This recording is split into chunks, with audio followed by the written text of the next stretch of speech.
안녕하세요, 시청자 여러분. HLB가 약간 반등을 해줬죠. 참 오랜만에 좀 반가운 반등을 해줬습니다. 특히 HLB가 반등을 할 때 많은 HLB를 사랑하시거나 좋아하시는 분들은 알지만 의외로 다른 친구들보다는 HLB 제약이 생각보다 굉장히 강하게 반응을 잘 해줘요. 일단 HLB 같은 경우 우리나라 전체 종목들도 마찬가지지만 일반 종목들도 마찬가지지만 HLB는 특히나 지수하고 연동성이 있기 때문에 지수가 떨어질 때 참 많이 떨어져요.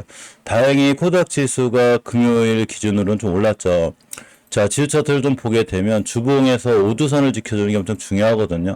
코닥 차트를 보면 역시나 5선을 기가 막히게 지켜냈죠. 물론 지금 시장의 원체 강한 섹터가 로봇주거든요. 로봇주가 지켜주는지 제약주가 지켜주는지 모르겠지만 어쨌거나 굉장히 잘 지켜주고 있었기 때문에 아직도 코스닥의 추세는 유지가 되고 있다. 이렇게 보시는 게 맞습니다. 미증시가 나쁘지 않게 끝났어요. 다우산업 0.2% 올랐고 뭐 나스닥도 크게 오른 건 아니에요. 이게 떨어질 때도 조금 반등해줘서 떨어지거든요. 0.09% 올랐습니다. S&P 0.14% 올랐는데 사실 미국 금리가 더 이상 인상되지 않을 거란 기대감이 있어요. 그래서 가장 중요한 건 이제 CPI 물가 지수가 이제 13일 날 나오거든요. 이 부분이 좀 작게 나와야지만이 어쨌거나 지금의 기름값의 공공행진에 따른 인플레 우려감 이런 게 좀 상쇄가 됩니다. HLB가 특별한 금을 엄청난 호재가 나오지 않은 걸로 알고 있거든요. 그런데도 LG가 몇 프로를 갔다 왔냐면 순간 21%까지 갔다 왔고 HLB도 순간 4%대까지 갔다 왔습니다. 뭐 이제 HLB 글로벌 이제 바닥이늘도 많이 뛰었죠. 자, 그런데 제가 항상 알려드렸듯이 우리가 가장 중요하게 좀 생각해야 되는 건 리버스 라인 변화가 전혀 변함이 없다는 거죠. 변함이 없고, 물론 이제 FDA 통과를 하는 게 마냥 쉬운 건 아니지만 어쨌거나 NDA를 신청을 해놓은 상태이기 때문에 그런 거에 대한 기대감도 있습니다. 이게 하반기에 이제 반영해줄 확률이 높아요. 제 생각에 물론 반영이 안 될 수도 있지만 내년 상반기나 5월달, 6월달쯤에 그런 결과들이 도출된다고 보면 그러한 기대감으로 올해 하반기나 내년 상반기 초반이 겨울이 되겠죠. 12월, 1월, 2월달에 반응해줄 확률이 높고 그런 것과 관련해서 주식을 사려면 우리가 바닥권에 사는 게 낫다. 대신에 추세들은 깨져 있어요. 20개서 밑에 추세가 깨져 있다고 그랬죠. 그래서 심하게 밀리면 25,000원대까지 밀릴 수 있긴 한데 엄연히 LG를 보면 이런 게 있어요. 보통 제가 이제 이따가 이번 영상 끝나고서 멤버님들하고 이 241선과 거래량의 상관관계에 대해서 알려드릴 거예요. 우리가 주식이나 이런 걸 할 때에서 멤버님들하고 어떤 종목을 딱딱 집어주고 이렇게 하는 게 아니라 어떤 우리가 어떻게 심리적으로 어떤 섹터를 대응해야 되고 장기 투자는 좀 어떤 방법으로 해야 되고 그리고 개별주 단기 투자는 어떻게 해야 된다 이런 거에 대한 얘기를 많이 해드리는데 물론 저도 이제 중장기 채널이기 때문에 사실 중장기에 초점을 많이 갖고 있어요. 중장기 주식의 목표는 업황의 개선이거든요. 그러니까 어떤 회사가 앞으로 좋은 미래 가치가 있어. 그런데 그렇게 좋은 미래 가치가 있는데도 불구하고 월봉에서 바닥바닥거리고 있다. 그러면 나중에 그러한 기대감이 현실화됐을 때 또는 그러한 기대감으로 많이 올라갔을 때 제가 차익 실현하겠다는 얘기인 거죠. 자, 예를 들면 지금 리버스라인 행보가 전혀 변함이 없는데 내년 상반기쯤에 어쨌거나 리버스라인에 대한 기대감 이런 게 돌출되고 있기 때문에 내가 이왕 주식을 사려면 바닥에서 사고 나중에 뛰면 팔겠다. 즉 아무도 관심이 없고 주식시장에는 공포와 탐욕이 존재한다고 그랬죠. 이 공포감에 나는 주식을 사서 모든 사람들이 이제 와서 막 리버스라님이 어떻게 있고 FDA가 어떻게 있고 막 그런 기대감이 있을 때 저는 여기서 팔겠다는 거예요.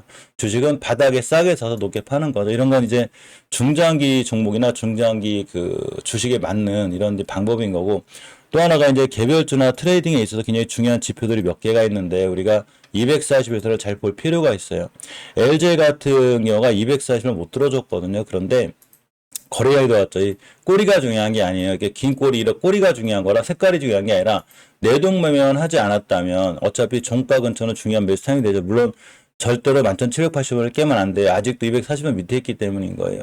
예를 들면 근간에 가장 많이 급등한 우리 대동기어라는 종목을 한번 볼게요. 자, 어제도 대동기어라는 종목을 공부를 해드렸었는데 대동기어도 지금 HLB 제약이 그렇듯이 앞전에 신호를 많이 준 친거예요 나 급등할 건데 신호를 주고 또 한 번 밑에서도 한 번 또 급등을 신호를 줬었어요. 이제 꼬리가 중요한 게 아니라고 그랬죠.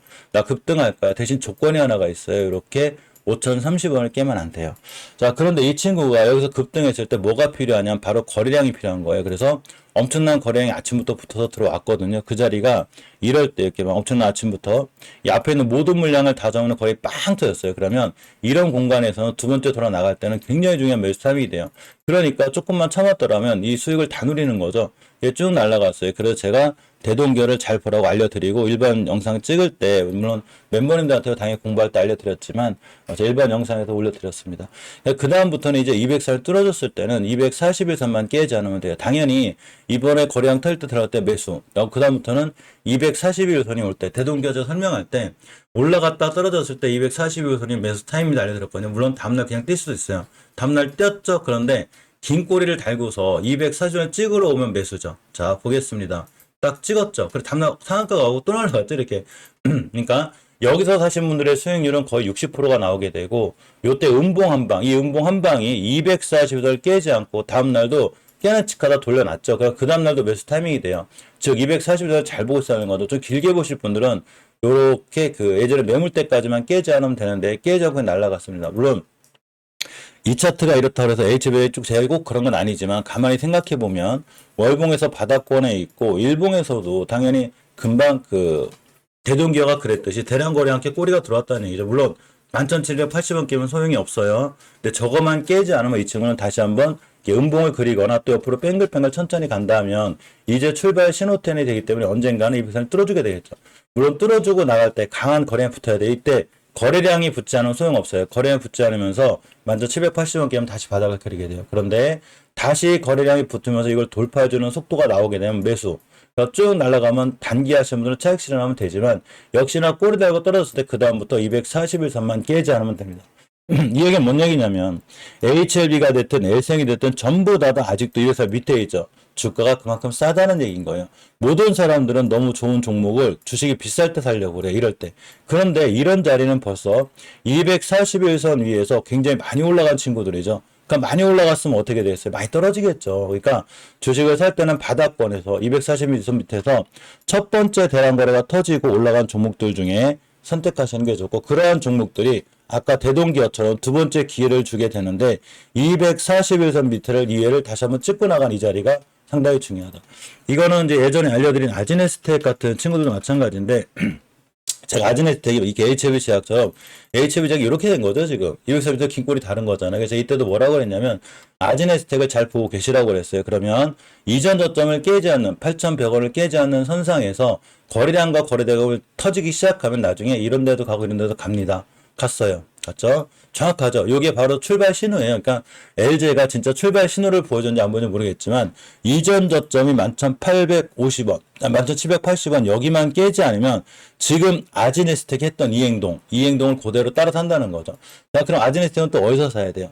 빵 때렸으니까 그 다음부터 이렇게 5일선이나 240일선 깨지 않는 선상에서 매수죠. 그럼 다시 한번 또 급등을 해요. 그런데 5일 선에서 다시 한번 뛰어나갈 때 거래량이 붙질 않으면 이 친구는 떨어집니다. 따라서 거래량이 붙는 조건, 즉 240일선과 거래량의 상관관계가 생각보다 굉장히 중요해요.